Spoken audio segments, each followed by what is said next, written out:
Hello everyone, my name is Sonam Sandhu and today I'm here with another amazing video, and the video is all about speaking. How to avoid grammar mistakes in speaking. I know many of you are facing this problem कि बहुत ज़्यादा grammatical errors हो रहे हैं and somehow you are unable to avoid such mistakes. इसका एक option जो आप easy way out choose करते हो वो choose करते हो कि cram कर लेते हो answers, वो चीज़ बिल्कुल ही गलत है बिकॉज एग्जामिनर को भी पता है कि आपने क्यू कार्ड क्रैम करा है और उसके बाद वो आपसे नेक्स्ट क्वेश्चंस पूछने लग जाते हैं और फॉलोअप्स वो थोड़े ज़्यादा पूछते हैं आपसे. सो इसका what is the exact solution? This is what I'll be discussing in today's video. But before starting, do subscribe my channel if you're watching it for the first time. But if you have been following me for a long time, thanks a lot for the love and appreciation. Let's get started then. Basically grammar mistakes होती क्यों हैं? Obviously आपकी knowledge कम है थोड़ी सी और आप unnecessary बहुत ज़्यादा हाई ग्रामर यूज़ करने की कोशिश कर रहे हो.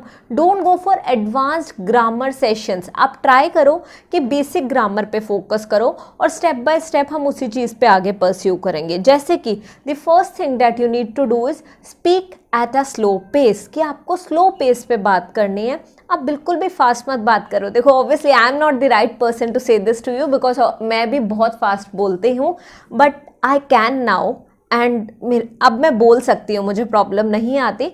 बट जब मैं भी स्टार्टिंग में इनिशियल फेज पे थी, सीख रही थी, तो मैं हमेशा यही रेकमेंड करती थी कि स्लो बोलो. इसका रीज़न ये है कि when you speak at a slow pace तो you get time to think, और जो वो टाइम मिलता है उस टाइम पे आपको पता होता है अच्छा वर्ब की सेकंड फॉर्म पास्ट है, I knew it, okay, I wanted to do it. आपको पता है कि पास्ट में बात हो रही है, आप समहाउ सेकंड फॉर्म में यूज़ करोगे. आप धीरे धीरे बोल रहे हो तो आपको वो प्रॉब्लम भी नहीं आएगी कि आप कुछ उसमें गलत बोलोगे.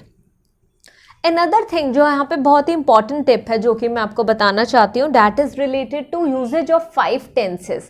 आप मत यूज़ करो सारे के सारे टेंसेज. आपको नहीं यूज़ करने हैं कि आपने प्रेजेंट इंडेफिनिट भी यूज़ करना है, प्रेजेंट कॉन्टिन्यूस भी यूज़ करना है, परफेक्ट भी यूज़ करना है. Don't do that. ओके, आपने खाली 5 टेंसेज यूज़ करने हैं. एक और मैं बताऊंगी इसके अलावा, 5 नहीं है, एग्जैक्टली 6 हैं. इसके ऊपर ऑलरेडी मेरी एक वीडियो है जिसका लिंक मैं स्क्रीन पे आपको शो कर दूंगी, उससे आपको हेल्प मिल जाएगी. You can go through that.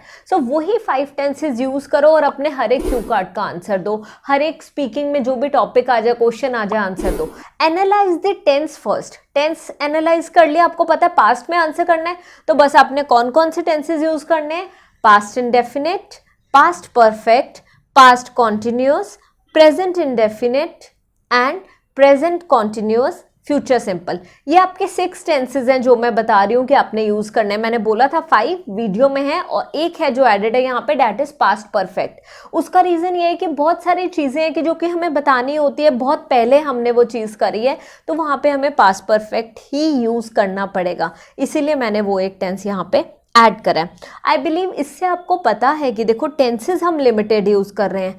जितने ज़्यादा टेंस यूज़ करते हैं मिस्टेक्स डेफिनेटली बढ़ती है ना. मैं विल भी यूज़ कर रही हूँ, वुड भी यूज़ कर रही हूँ, वुड हैव भी यूज़ कर रही हूँ, and I'm not sure about anything, so it's better you use only the tenses you are sure about.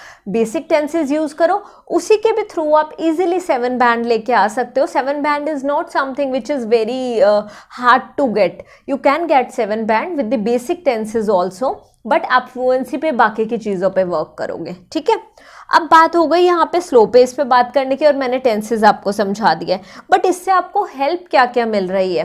Tenses come use करने की वजह से ग्रामेटिकल मिस्टेक्स जो आपकी पहले हो रही थी, लेट्स से 10 हो रही थी, वो अब आपकी 5 होंगी क्योंकि टेंसेस कम यूज़ करें.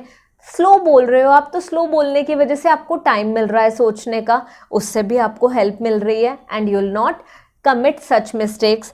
एक और चीज़ होगी, आप कंफ्यूज नहीं होगे बहुत ज़्यादा क्योंकि आपको पता है यही एक चीज़ है जो मैंने यूज़ करनी है, तो कन्फ्यूजन भी थोड़ी सी कम होगी.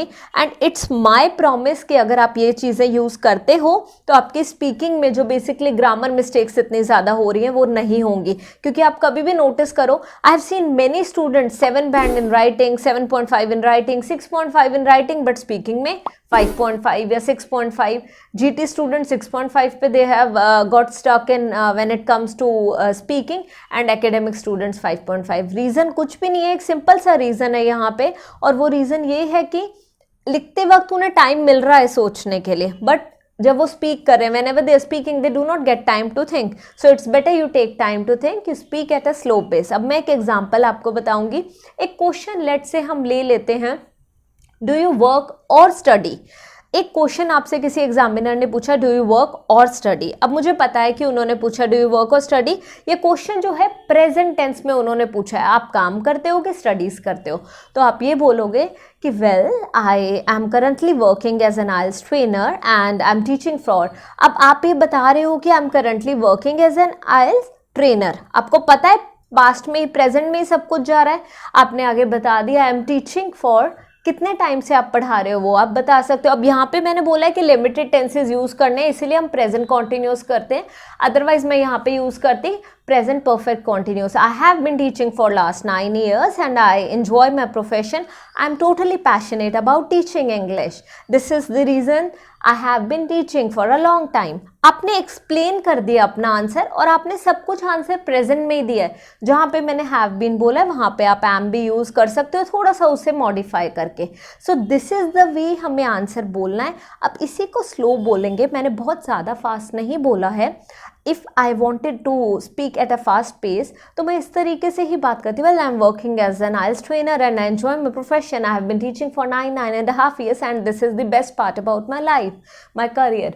सो आपने बताया, अब आपने इसी चीज़ को फास्ट पेस पे बोल दिया. So take care of this कि थोड़ा सा स्लो बोलो. स्लो बोल के आपको टाइम मिल रहा है, फुल स्टॉप के बाद आप पॉज ले सकते हो 2 seconds का, उसमें कोई भी प्रॉब्लम नहीं है. कॉमा के बाद आप हल्का सा पॉज ले सकते हो 1 second का, कोई प्रॉब्लम नहीं है. बट करेक्ट बोलो जितना भी बोलो, so that you get the scores. उन्होंने आपका ये नहीं चेक करना कि आप फास्ट बोल रहे हो, स्लो बोल रहे हो. दे जस्ट वांट टू सी कि किस तरीके से आपका लेवल है एंड किस तरीके से आप आंसर को एक्सप्लेन कर रहे हो. So I believe the video is useful for you. आपको कुछ समझ आया होगा. अब I want you to do one exercise here कि आप ये प्रैक्टिस करो. You guys I believe Instagram का मेरा होगा आपके पास एडेड हो गए या तो फॉलो कर रहे होगे. सो अपनी रिकॉर्ड करके कोई एक क्वेश्चन, सिंगल क्वेश्चन रिकॉर्ड करो और वो मुझे भेजो और मैं आपको बताऊंगी वेदर इट्स एक्यूरेट और not. Slow pace grammar free speaking कैसे होगी? Only with the help of slow pace. So thanks a lot for watching my channel. I hope the video is useful for you.